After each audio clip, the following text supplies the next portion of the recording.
नमस्कार दोस्तों, आज की क्लास थोड़ी सी हम एमपी बोर्ड के पर्पस से बनाने वाले हैं। एमपी बोर्ड में जो हिंदी आती है, हिंदी के मैं टॉप 50 क्वेश्चन लेकर आया हूं, चाहे आपकी सही जोड़ियां हो, वस्तुनिष्ठ प्रश्न हो, एक शब्द के उत्तर में हो, चाहे आपके रिक्त स्थान हो। यह सभी 50 क्वेश्चन आपको हिंदी में ज्यों के त्यों देखने को मिल सकते हैं बेटा। ओके, चलिएगा प्रारंभ करते हैं। ओके, तो पहला क्वेश्चन देखते हैं, हिंदी का सर्वाधिक लोकप्रिय महाकाव्य कौन सा है? रामचरितमानस, रामचंद्रिका, कामायनी या साकेत? तो रामचरितमानस हिंदी का सर्वाधिक लोकप्रिय महाकाव्य है साथियों। ओके बेटा, आगे बढ़ते हैं। उद्धव का योग का उपदेश गोपियों को कैसा लगता है? मैं सभी पाठों के अंतर्गत भी बनाया है, व्याकरण यानी पूरी हिंदी को मैंने कवर किया है। ओके, उद्धव का योग का उपदेश गोपियों को कैसा लगता है? कड़वी ककड़ी सा, शहद सा, रसगुल्ला सा या घी सा? तो कड़वी ककड़ी सा लगता है।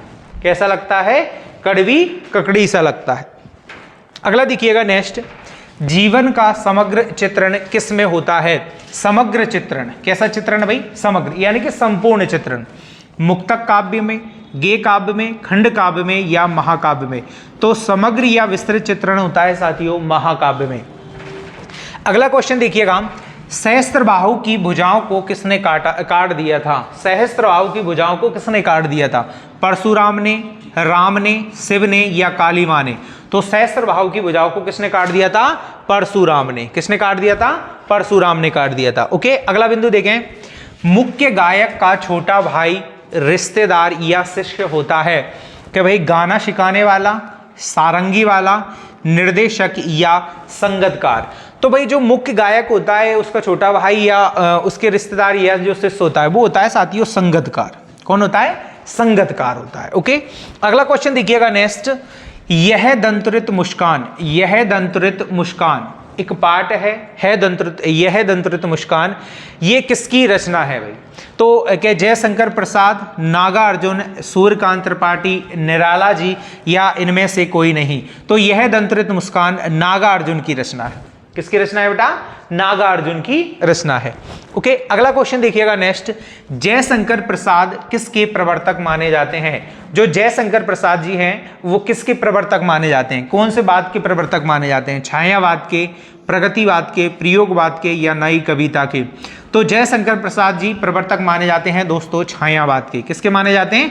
छायावाद के। ओके, प्रसाद, पंत, निराला, उनमें से प्रसाद, जयशंकर प्रसाद छायावाद के प्रवर्तक। ओके, आगे बढ़ते हैं नेक्स्ट। अगला क्वेश्चन देखिएगा, नई कविता का जनक किसे माना जाता है या नई कविता का जनक माना जाता है? बहुत ही इंपॉर्टेंट क्वेश्चन है, नई कविता का जनक किसे माना जाता है? कि भाई डॉक्टर जगदीश गुप्त को, डॉक्टर जयशंकर प्रसाद जी को, सूर्यकांत त्रिपाठी, निराला या नागार्जुन जी को? नई कविता का जनक माना जाता है डॉक्टर जगदीश गुप्त को। किसे माना जाता है? डॉक्टर जगदीश गुप्त को माना जाता है। अगला क्वेश्चन देखिएगा बेटा नेक्स्ट, प्रेमचंद किस गद्य विधा के सम्राट माने जाते हैं? कि निबंध, उपन्यास, नाटक या आत्मकथा? तो प्रेमचंद जी को सम्राट माना जाता है, राजा माना जाता है साथियों, उपन्यास सम्राट। क्या नाम? उपन्यास सम्राट मुंशी प्रेमचंद जी को मानते हैं। अगला क्वेश्चन देखिएगा नेक्स्ट, ड्राइवर कम गाइड का नाम क्या था? ड्राइवर कम गाइड का नाम क्या था? एक पार्ट आता है साथियों, उसमें एक ड्राइवर आता है, ठीक है, साना साना हाथ जोड़ी, मधु काकरिया जी का एक पार्ट है, एक रचना है साना साना हाथ जोड़ी, मधु काकरिया। उसका जो ड्राइवर होता है उसका नाम क्या है? कि जितेन गार्गे, राजकुमार, पुरंग या सुंदर? तो उसका नाम है जितेन गार्गे। क्या नाम है? जितेन गार्गे। ओके, अगला बिंदु देखिएगा बेटा नेक्स्ट, शहर के मुख्य चौराहे पर नेताजी सुभाष चंद्र बोस की प्रतिमा लगवा दी गई। शहर के मुख्य चौराहे पर नेताजी सुभाष चंद्र बोस की प्रतिमा लगवा दी गई। ठीक है, 10th क्लास में एक पार्ट है, उसमें ये क्वेश्चन बना हुआ है साथियों कि व्यापारी द्वारा लगवाई हुई थी, प्रशासनिक अधिकारी द्वारा लगवाई हुई थी, किसान द्वारा लगवाई थी या वकील द्वारा? तो प्रशासनिक अधिकारी के द्वारा वो 2 फीट की प्रतिमा लगा दी गई थी भाई। ओके ओके, पार्ट का नाम है नेताजी का चश्मा। आगे देखिएगा नेक्स्ट भाई, अगला बिंदु बेटा, शब्द गुण कितने प्रकार के होते हैं? शब्द गुण, ओके, शब्द गुण कितने प्रकार के होते हैं? 2, 3, 4 या भाई 5? तो शब्द गुण होते हैं साथियों 3 प्रकार के, कितने प्रकार के? 3 प्रकार के, कितने प्रकार के? 3 प्रकार के, ओके। शब्द गुण 3 प्रकार के होते हैं। आगे देखिएगा, अब भाई हम पढ़ते हैं बेटा रिक्त स्थान। कौन से स्थान भाई? रिक्त स्थान। देखिएगा बेटा, रिक्त स्थान मैं आपको बता देता हूं। रिक्त स्थान देखिएगा, खंड काव्य में जीवन का डॉट डॉट चित्रण होता है।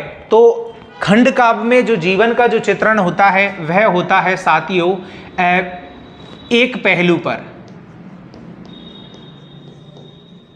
एक पहलू पर। एक पहलू का मतलब किसी जीवन के किसी एक खंड पर, यह भी लिख सकते हो जीवन के किसी एक खंड पर, या एक खंड पर, या एक पहलू का चित्रण होता है, ठीक है, एक पहलू का चित्रण होता है।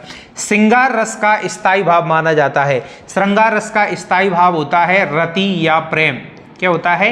रति या प्रेम। तो श्रृंगार रस का रति या प्रेम। छंद के प्रकार होते हैं। छंद के दोस्तों 2 प्रकार होते हैं। कितने प्रकार होते हैं? 2, ठीक है। मात्रिक छंद और वर्णिक छंद या वर्णिक छंद। एक और भी होता है मुक्तक छंद, लेकिन आपको 2 याद रखना है। छंद के 2 प्रकार होते हैं, मात्रिक और वर्णिक। चौपाई छंद में कितनी मात्राएं होती है, कितने चरण होते हैं? चौपाई छंद में 4 चरण होते हैं। कितने चरण होते हैं? 4 चरण होते हैं। कितने चरण होते हैं? 4। लेकिन चौपाई छंद में जो मात्राएं होती है वो होती है 16 मात्राएं। प्रत्येक चरण में कितनी मात्राएं?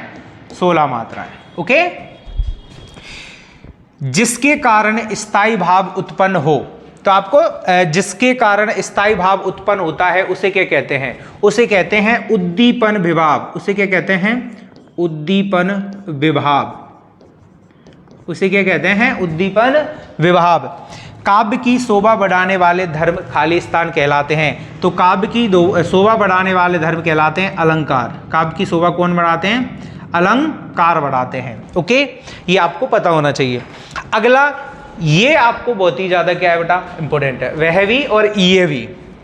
गोपियों के श्री कृष्ण खाली स्थान की लकड़ी के समान है। किसकी लकड़ी के समान है? हारिल की लकड़ी के समान। क्या बार फिल करना है आपको? क्वेश्चन आता है तो हारिल। क्या भरना है बेटा? हारिल। ये क्वेश्चन याद रखना है कि प्रथम तार सप्तक का प्रकाशन सन डॉट डॉट में हुआ था। तो आपको याद रखना है 1943, 1943 आपको याद रखना है। 1943 में फर्स्ट जो था प्रथम तार सप्तक, उसका क्या हुआ था? प्रकाशन हुआ था 1943, ओके। नेताजी की मूर्ति पर सरकंडे का चश्मा खाली स्थान लगाया करता था। कौन लगाया करता था भाई?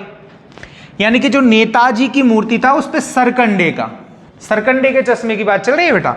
तो ये बच्चे लगाते थे। कौन लगाते थे? कौन लगाते थे? बच्चे लगाया करते थे। कौन लगाया करते थे बेटा? बच्चे।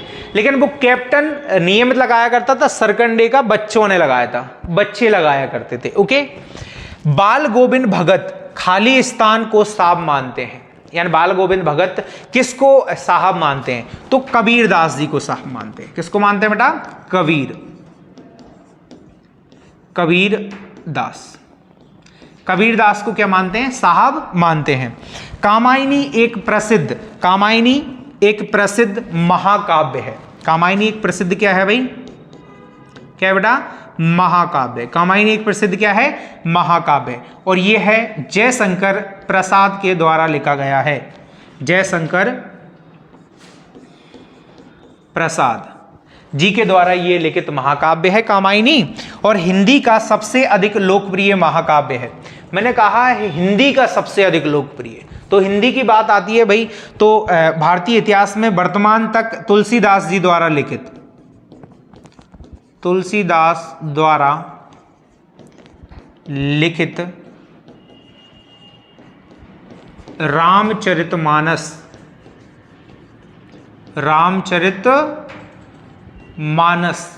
यदि आपके भी ऐसा क्वेश्चन आता है कि हिंदी का सबसे अधिक लोकप्रिय महाकाव्य डॉट डॉट डॉट है, तो आपको लगाना है रामचरितमानस।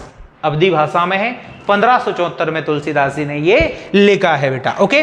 अगला क्वेश्चन देखिएगा नेक्स्ट, कि भाई इन प्रश्नों के क्वेश्चन देना है कि सत्य है या असत्य है, ठीक है, true and false. Shri Krishna ने गोपियों को समझाने उद्धव को भेजा था। बिल्कुल भाई, ये क्वेश्चन क्या है बेटा, सत्य है।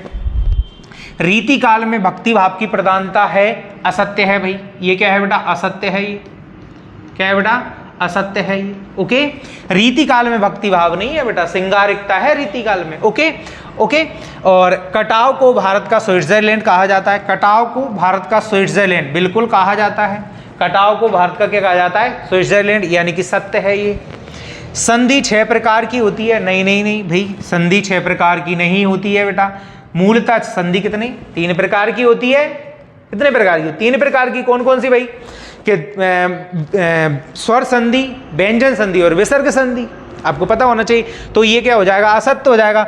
बिस्मिल्लाह खां हिंदू मुस्लिम एकता के समर्थक थे। बिस्मिल्लाह खां हिंदू मुस्लिम एकता के बिल्कुल समर्थक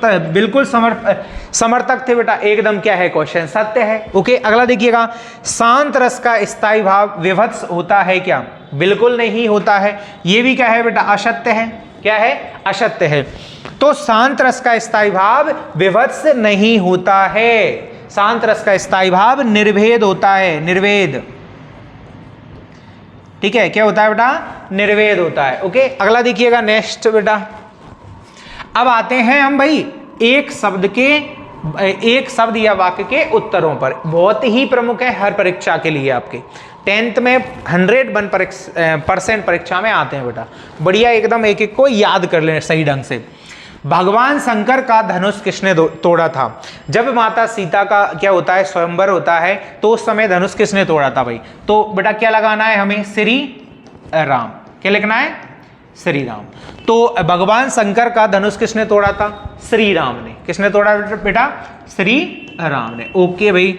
लक्ष्मण को नेत्रों के संकेत से किसने रोका। जब लक्ष्मण जी को संकेत दे रहे तो किसने रोका, वही भाई राम ने बेटा। ये दोनों क्वेश्चन राम राम हो जाएगा। ओके, जापान के हिरोशिमा में कौन सा बम गिराया गया था। जापान के हिरोशिमा में जो बम गिराया था वो कौन सा था, कि परमाणु था भाई।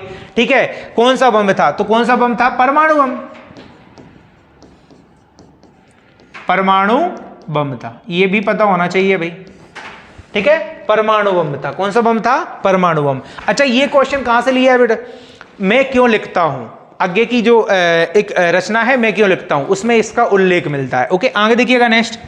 एक अनार 100 बीमार का अर्थ क्या है। एक अनार और एक 100 क्या है बेटा, बीमार। यानी कि वस्तु, इसमें आपको लिखना है वस्तु की मात्रा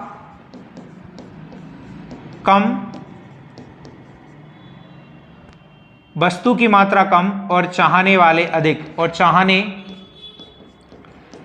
वाले अधिक, चाहने वाले अधिक या भाई मांग वाले अधिक। ओके, संचारी भावों की संख्या कितनी मानी गई है। संचारी भावों की संख्या कितनी, 33 भाई, 33 मानी गई है।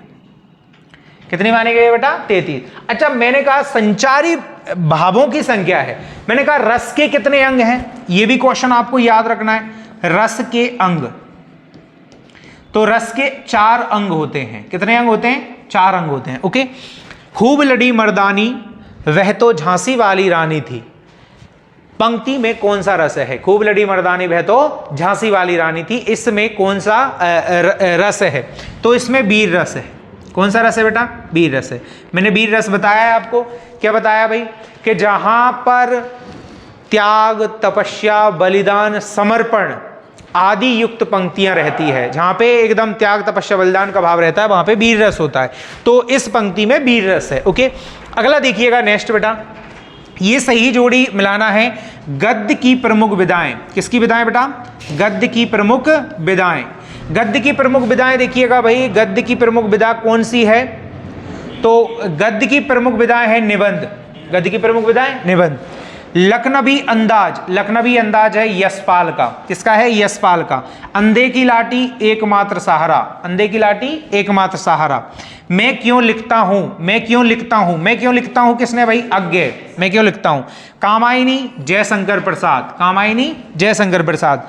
ठीक है, मानवीय क्रियाओं का आरोप, मानवीय क्रियाओं का आरोप किसमें रहता है, मानवीय क्रियाओं का आरोप मानवीकरण में। लेकिन आपको ऐसा नहीं लिखना है परीक्षा में, परीक्षा में लिखोगे आप गद्य की प्रमुख विधाएं और उसके जस्ट सामने क्या करोगे, स नंबर डालोगे, क्या डालोगे बेटा, स नंबर, और उसमें क्या लिख दोगे, निबंध, क्या लिख दोगे, निबंध। इस तरह से आपको पूरा का पूरा फिल करना है परीक्षा में। ओके, आगे देखिएगा भाई नेक्स्ट और आज की क्लास का अंतिम पहलू, ये 100% परीक्षा में आता है, सही जोड़ियां इस तरह की आप सही से फिल करना है।